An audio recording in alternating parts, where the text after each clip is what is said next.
Gettysburg and Mr. Lincoln's speech. I'm narrator 2. I'm narrator 1. I'm the Southern soldier.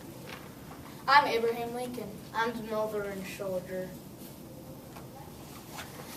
The Civil War was a tragic time in America.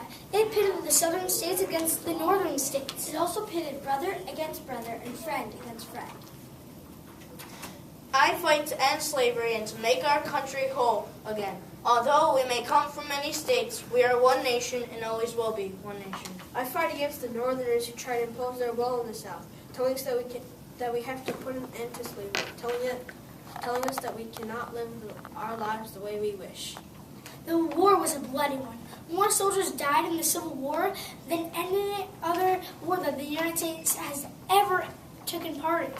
Through the first few years of the Civil War, the Southern or Confederate Army against General Robert E. Lee won battle after battle against the North.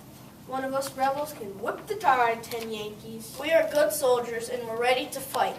Our generals, however, are no match for the Confederate generals, Robert E. Lee and Stonewall Jackson.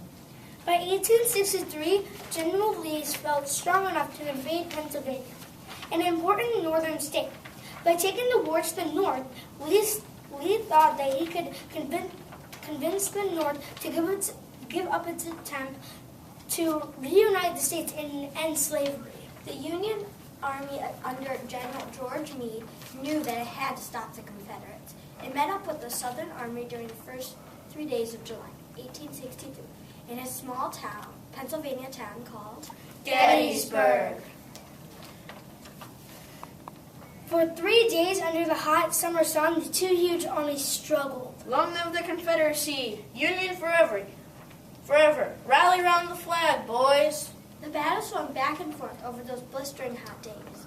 It finally ended in a failed attempt by the Confederates to break through the line of the Northern soldiers. We called it Pickett's Charge. It was a disaster. Thousands of gray-clad soldiers were cut down in the murderous fire coming from the Yankee lines. Pickett's charge failed, and Lee knew he had lost the battle. He knew he had to withdraw his army to Virginia, his home state, a friendlier territory. And so Lee moved his battered and defeated army from Pennsylvania on the evening of July 3rd. He had to leave so quickly that many of the dead and wounded soldiers were left lying on the battlefield. We didn't want to leave our fallen brothers lying on the northern soil, but we had to retreat south or risk being annihilated by the victorious Yankees. Meade's army of the Potomac followed Lee out of Pennsylvania, hoping to catch up with him and complete the destruction of the Southern Army. He too left many of his dead lying on the Gettysburg battlefield.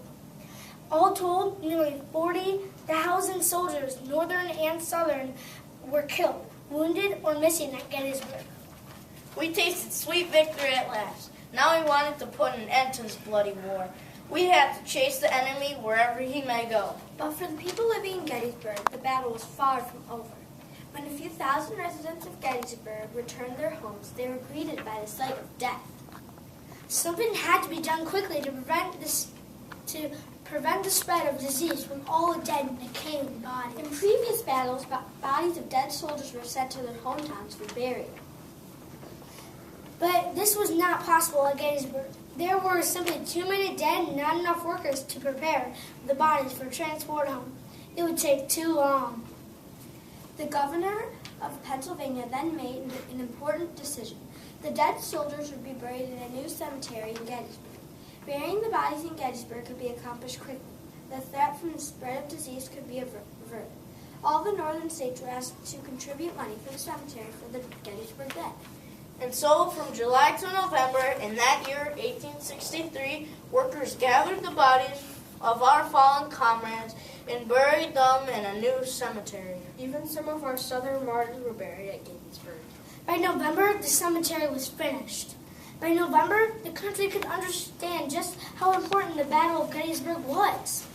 No more would the Confederate Army threaten the northern states. The Confederacy had reached its high mark and now in decline. Thus, it was decided that a dedication for the cemetery should take place to honor these northern soldiers who made the ultimate sacrifice at Gettysburg.